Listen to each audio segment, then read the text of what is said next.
Hola, ¿cómo están? Mi nombre es Eduardo Velasco Guzmán, yo soy psicólogo de profesión, eh, incursionando en la psiconcología ya desde hace varios años, desde el 2006, que fue mi primer encuentro con la psiconcología. Eh, He sido invitado por el Instituto Nacional del Cáncer, a cargo de la licenciada Débora Farberman, para poder acompañarlos en el tema de la interculturalidad de oncología pediátrica. Es para mí un honor poder compartir un poco las experiencias y el desarrollo de algunos conceptos que vamos a hacer a lo largo de la clase. Conceptos que son sacados de autores, para, mi, para mi punto de vista, maravillosos, muchos de ellos argentinos. Y los libros que vamos a utilizar a lo largo de la clase están a disposición. Muchos se pueden conseguir en Argentina, tanto en algunas editoriales como en el Hospital Garrahan. Otros los podemos conseguir a través de internet, ¿no? A lo largo de la clase vamos a hacer preguntas y lo importante es plantear la complejidad del tema, de la interculturalidad. No tenemos recetas específicas, no tenemos una sola manera de ver la realidad, una sola manera de ver las cosas. Lo que sí tenemos es las ganas de poder compartir ciertas estrategias que han funcionado y algunas que no han funcionado para que precisamente podamos aprender también aquello que no da resultado. Es una clase de reflexión, es una clase de poder adentrarnos en la complejidad de un sistema de salud que está teniendo dificultades con algunos en poder contener familias a lo largo del mundo. Nuestra gran responsabilidad es ayudar en la curación de los niños con cáncer, niños y adolescentes, ¿no? Y muchas veces esto se nos hace difícil. Precisamente tratamos de que esta clase genere preguntas, de repente algunas estrategias puedan funcionar en los servicios de ustedes. Todo va a ser válido y está la bibliografía a disposición. Iniciaremos el tema con un caso clínico, el barrio en defensa del niño. Este es un caso que ocurrió en nuestro servicio, en el servicio del Instituto Oncológico del Oriente Boliviano. Los datos del niño y de la familia están protegidos, por eso están cambiados. Carlos es un niño de 9 años. Fue diagnosticado con leucemia linfoblástica aguda en el servicio de pediatría del Instituto Oncológico del Oriente Boliviano. Carlos es uno de los 4 hijos de una familia de migrantes de origen quechua que llegaron a la ciudad de Santa Cruz hace 15 años buscando mejores condiciones laborales. En los últimos años, los últimos 50 años, la ciudad de Santa Cruz se ha convertido en el principal foco migratorio de Bolivia. Antes de migrar al exterior, la mayoría de las familias más pobres de todo el país pasan primero por Santa Cruz. Algunos llegan a quedarse tanto en la ciudad como en las periferias. Algunos se asientan en poblaciones cercanas de la ciudad y otros, no pudiendo ubicarse o viendo que existen mejoras, o sea, mejores oportunidades en otros países, se van. Bueno, este es el caso de la familia de Carlos. Ellos se quedan en la ciudad, viven en la periferia. Los padres de actitud y aspecto humilde, durante la primera internación, recibieron la información y el trato regular a todos los pacientes. En el servicio tenemos un protocolo de comunicación con la oncóloga que es muy interesante y, y lo hacemos con todas las familias. Explicamos, nos damos el tiempo como para explicar el diagnóstico con los responsables del niño y con dibujos, utilizando estrategias para que puedan entenderlo y escuchamos sus preocupaciones. Los padres de Carlos no ofrecían algún elemento para que nos podamos preocupar. Y la verdad que el niño sale, se le da el alta, luego de la primera internación se le da el alta y esperando que vuelva a su control la siguiente semana. Luego del alta hospitalaria no concurrieron a la primera consulta. Estos contestaron a las llamadas del equipo de salud refiriendo que no volverían a traer al niño porque ella se siente mejor. Y luego de insistir con que lo traigan, empiezan a añadir más elementos, ¿no? Ellos dicen que no creen en el tratamiento oncológico, que no creen en la quimioterapia, que en realidad la quimioterapia lo matará al niño porque el niño está sano, lo que necesitaba el niño era comer mejor. Esto es bastante frecuente, este mito, la asociación entre la leucemia y la falta de alimentación, ¿no? Con el intermediario que es la anemia, causa bastante confusión en nuestras familias y por eso nos tomamos el tiempo para poder explicarlo varias veces. Fue el caso de la familia de Carlos, pero aún así ellos argumentaban que lo que necesitaba el niño era comer mejor. Entonces, luego de agotar las llamadas telefónicas, se dio parte a la Defensoría del Niño o Niña Adolescente. Estos se brindaron para ir a buscar al niño a la dirección que dieron. Cuando llegaron a la casa, los padres alertaron al barrio, que es un barrio con la mayoría de migrantes, igual que la familia de Carlos.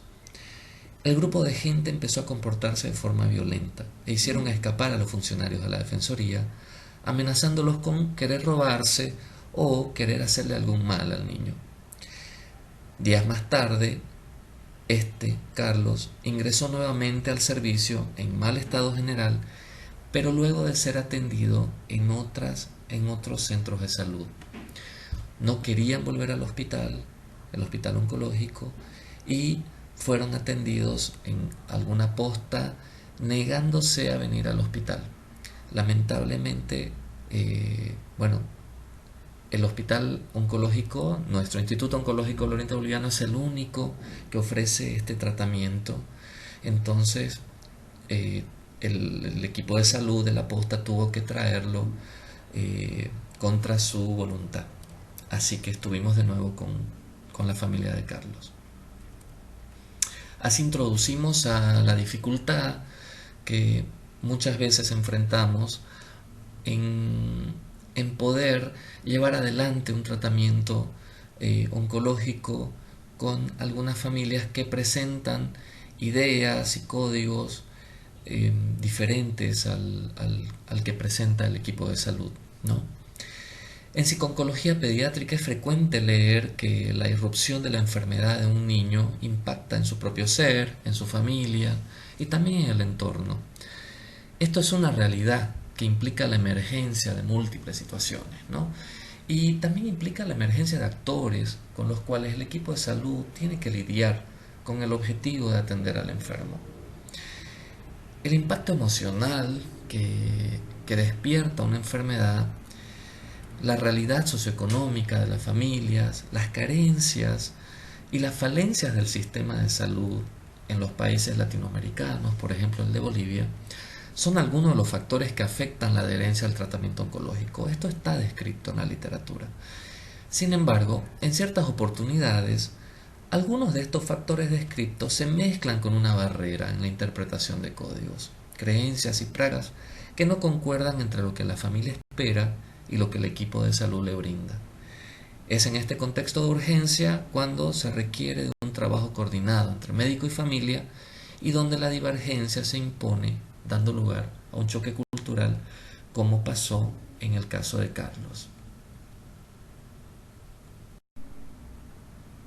Con la finalidad de poder comprender un poco nuestra situación, la complejidad que implica el trabajo intercultural en nuestra sala de oncología pediátrica, y de repente para comprender las familias bolivianas que llegan a los servicios de los diferentes hospitales en Argentina, les voy a explicar un poco algunas de las características de nuestra población.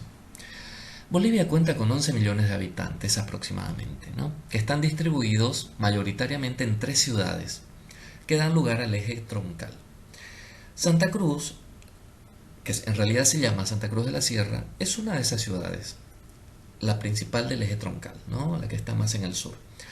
Y además de ser la de mayor población, es la primera opción de migración interna en el país, como antes les había dicho. Anualmente, miles de familias de todo Bolivia llegan a la ciudad buscando oportunidades laborales. Otras, en cambio, llegan buscando atención médica especializada, ya que en esta se encuentra nuestro hospital, el Instituto Oncológico del Oriente Boliviano, que es el hospital de especialidad con la mayor cobertura de cáncer del país y el que ofrece diagnóstico y tratamiento para la mayoría de las enfermedades oncológicas, tanto en niños como adolescentes como adultos, ¿no? Nuestro hospital cuenta con un servicio específico para la atención de niños y adolescentes hasta 15 años de edad con enfermedad oncológica. La población boliviana cuenta con un fuerte arraigo cultural. De hecho, actualmente el país recibe el nombre de Estado Plurinacional de Bolivia, debido al reconocimiento de la existencia de 36 naciones dentro de un mismo territorio. Algunas de estas naciones comparten similitudes en lenguaje y otras pautas culturales.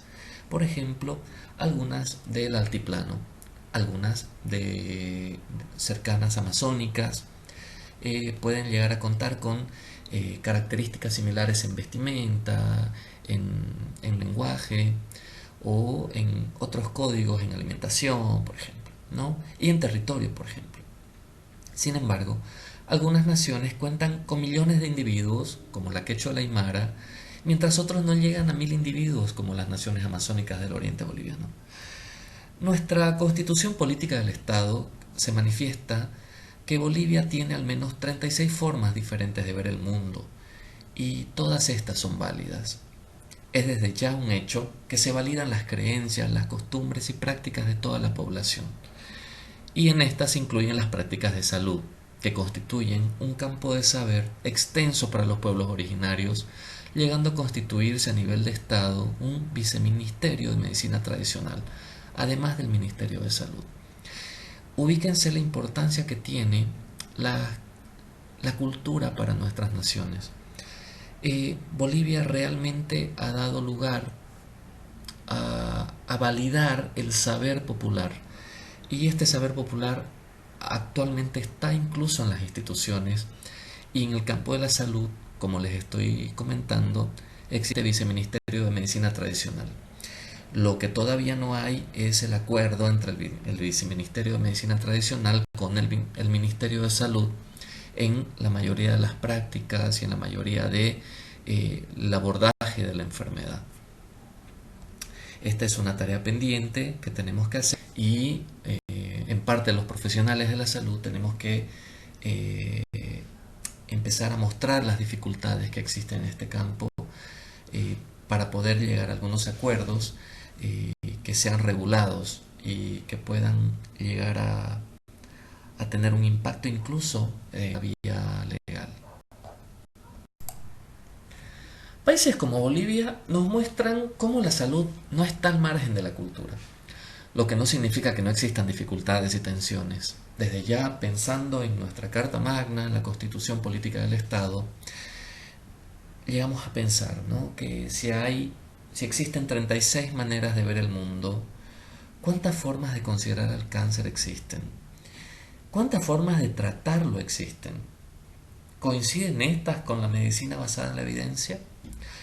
Y si existe la divergencia, ¿qué saber validamos? Estas son preguntas que forman parte de nuestros desafíos diarios como servicio de pediatría en el Instituto Oncológico del Oriente Boliviano. Nosotros estamos atravesados por la cultura y hemos tenido que aprender a tratar a los niños y a los adolescentes con cáncer con ella y a pesar de ella en muchos casos. Esto parece ser que no es una temática que afecte solamente a países con una alta presencia de naciones originarias. Como nos muestra Marcelo Gatto en el 2017, quien considera que la diversidad cultural es una realidad que actualmente vive en los hospitales públicos argentinos, ¿no?, así como otras instituciones. Otros autores consideran que este es un fenómeno mundial. Según Marcelo Gatto, actualmente los pacientes de hospital son personas con múltiples costumbres y creencias, culturas y subculturas diversas. Y esto no se relaciona solamente con los países originarios o con la raíz indígena. Estamos hablando de la cultura en el amplio espectro, lo cual vamos a desarrollar a continuación.